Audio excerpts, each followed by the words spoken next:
নমস্কার, আমি তরুণ ঘোষ। এমন কথা কখনো শুনেছেন? দুনিয়ার শক্তিশালী দেশের প্রেসিডেন্ট তিনি মোদিজির জন্য পালাচ্ছেন। এত ঢপ মেরেছেন না, এত ঢপ মেরেছেন, এখন মোদিজিকে ফেস করতে ভয় পাচ্ছেন। G7-এ ডোনাল্ড ট্রাম্প বাবু পৌঁছেছেন, মোদিজিও পৌঁছেছেন। এখন ডোনাল্ড ট্রাম্পের পক্ষ থেকেই একটা অনুরোধ এসেছিল দ্বিপাক্ষিক সাইডলাইন বৈঠক। সেই সাইডলাইন বৈঠক হওয়ার কথা ছিল আজকে রাত্রিবেলা, স্থানীয় সময় কানাডা। তো বৈঠকের যে এজেন্ডা গিয়ে ট্রাম্পের হাতে পড়েছে, ট্রাম্প বাবু তা দেখে ধর্মসংকটে পড়ে গেছেন। भाई अजीब अजीब सा सवाल, कैसे जवाब दूं उसको। तो ট্রাম্প বাবু দেখেছে এই যে এখান থেকে যদি বেরোতে হয় তাহলে আমাকে সিধে পালাতে হবে। বারবার বলবো না জপলায়তি সহজীবতী, কিন্তু ট্রাম্প বাবু সেটাই বুঝে ট্রাম্প বাবু একেবারে সরাসরি ফ্লাইট ধরে তিনি সরাসরি ওয়াশিংটন ডিসি চলে গেছেন। এখন তিনি কারণ কি দেখিয়েছেন না, মিডল ইস্টে যুদ্ধ পরিস্থিতি, সেই যুদ্ধ পরিস্থিতিতে এখন আমার এখানে বসে থাকলে হবে না। এখন এজেন্ডায় কি ছিল? সভাপতি আপনারা প্রশ্ন করবেন এজেন্ডায় কি ছিল।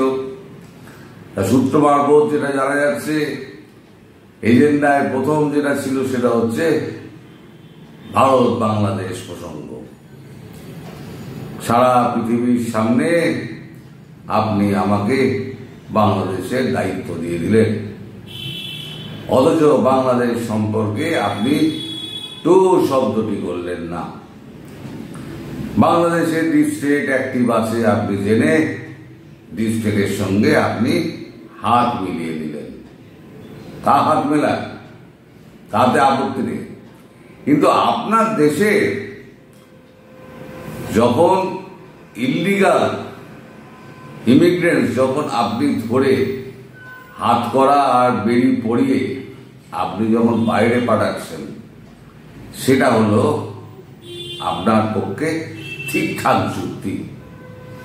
আর ভারত যখন অবৈধ বাংলাদেশিদের যখন পুশ আউট করছে, তখন আপনার দেশে হিউম্যান রাইটস কমিশন তখন হই হই করে সমস্ত বিবৃতি দিচ্ছে, অথচ আপনি একটি কথাও বলছেন না।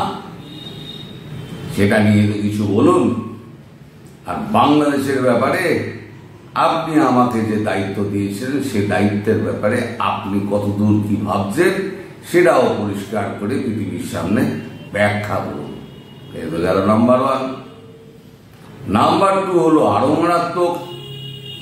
নাম্বার 2 হচ্ছে গিয়ে ভারত পাকিস্তানের যে যুদ্ধ হলো, সেই যুদ্ধে আপনি পর পর টুইট করে আপনি জানিয়ে দিলেন যে ট্রেডের ভয় দেখিয়ে ভারত বাংলাদেশের যুদ্ধকে আপনি থামিয়ে দিয়েছেন। আপনার সঙ্গে আমার কোথায় কথা হয়েছিল? আপনি সরকারিভাবে বিবৃতি দিয়ে জানান। এই ব্যাপারে তো আপনার সঙ্গে কোনো কথা হয়নি। ভারত পাকিস্তান যুদ্ধ নিয়ে আপনি ভারতের পক্ষে একটি বিবৃতিও দেননি, অথচ আপনি সন্ত্রাসবাদের বিপক্ষে। আপনি বললেন যে আপনি সন্ত্রাসবাদ একেবারে নিকেশ করতে আপনি বদ্ধপরিকর। ও ভালো কথা, ভারতের সঙ্গে আপনি একই সুরে সুর মিলিয়েছিলেন, অথচ আপনি সেই সন্ত্রাসবাদকে প্রশ্রয় দিচ্ছেন। অস্ত্র বেচার নাম করে আপনি হামাস, হুতি এদেরকে, হিজবুল্লাহ এদেরকে আপনি অস্ত্র সাপ্লাই করছেন কেন? তাহলে আপনার আদর্শ আর আপনার যে কর্মকাণ্ড দুটোর সঙ্গে তো মিল পাওয়া যাচ্ছে না। এবার 3 নম্বর হলো যে আপনি বলেছিলেন আপনি যুদ্ধ বন্ধ করে দেবেন। আপনি ইউক্রেন রাশিয়ার যুদ্ধ বন্ধ করবেন। যুদ্ধ তো বন্ধ হয়নি, ইউক্রেন রাশিয়ার যুদ্ধ তো বেড়েই চলেছে। ইউরোপীয় ইউনিয়ন সমানভাবে অর্থ জুগিয়ে যাচ্ছে এবং আপনার সরকারও অর্থ জুগিয়ে যাচ্ছে।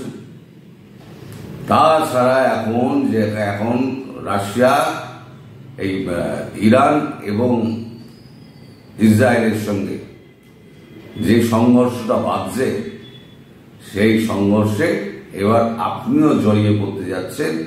আপনার দুটো রণতরী এখন ইরানের সমুদ্রের দিকে রওনা হয়েছে। তা যিনি যুদ্ধ থামাবার কথা বলেছিলেন, তিনি নতুন করে যুদ্ধে জড়াচ্ছেন কি করে?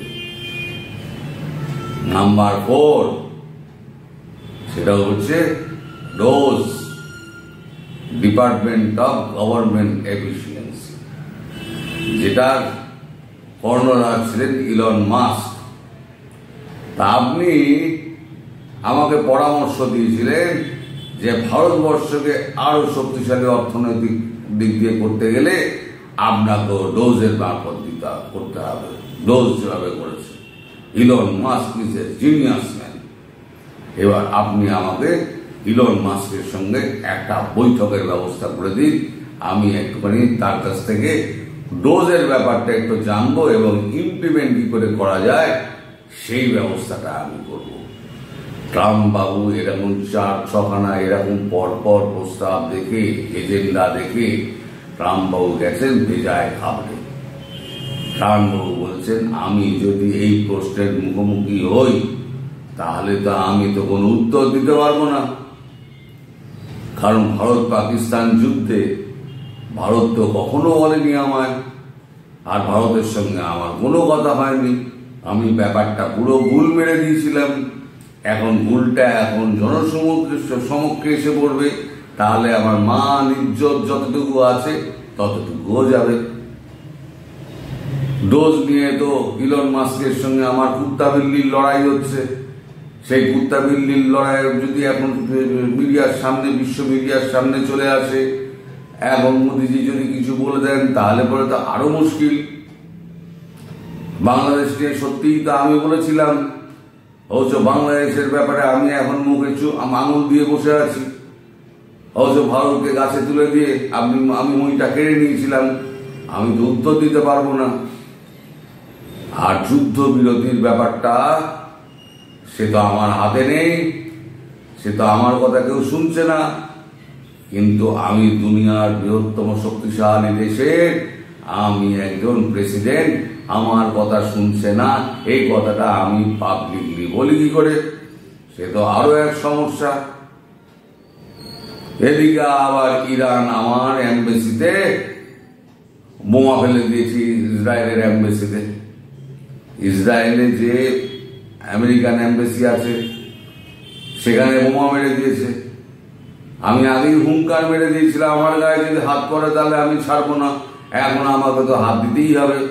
তাহলে পরে আমি তো যুদ্ধে সত্যিই জড়িয়ে পড়লাম। তাহলে পরে এর উত্তরও তো আমার কাছে নেই। ফলে জব পলায়তি সজীবতী, সোজা একেবারে প্লেন ধরেছেন, প্লেন ধরে তিনি দেশের পথে রওনা হয়ে গেছেন। এই হলো গিয়ে ডোনাল্ড ট্রাম্প, যার এখন মানে জনপ্রিয়তা এখন 40%-এর নিচে এই কয়েক মাসের মধ্যে নেমে চলে এসছে। এবং দিনের বেলা, রাতের বেলা যখন পারেন মিথ্যা বিবৃতি দিয়ে দেন। যে ভারতকে এত বন্ধু বন্ধু বলে ক্ষমতায় এসেছিলেন ভারতীয়দের ভোট নিয়ে, সেই ভারতের পেছনে উনি ছুরি মেরেছেন। ফলে নরেন্দ্র মোদীকে ফেস করার মতো ক্ষমতা ওনার নেই।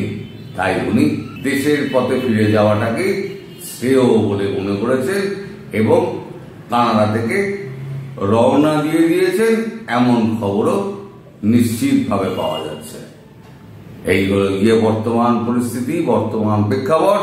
এবার আপনারা বিচার করুন, বুক চিতিয়ে কে দেশের পক্ষে রাজনীতি করে আর চড়ি ছুপে বিবৃতি দিয়ে কে দেশের মানুষকে অস্থির অবস্থার মধ্যে ফেলে। সবাই ভালো থাকবেন, সুস্থ থাকবেন, সাবধানে থাকবেন। নমস্কার।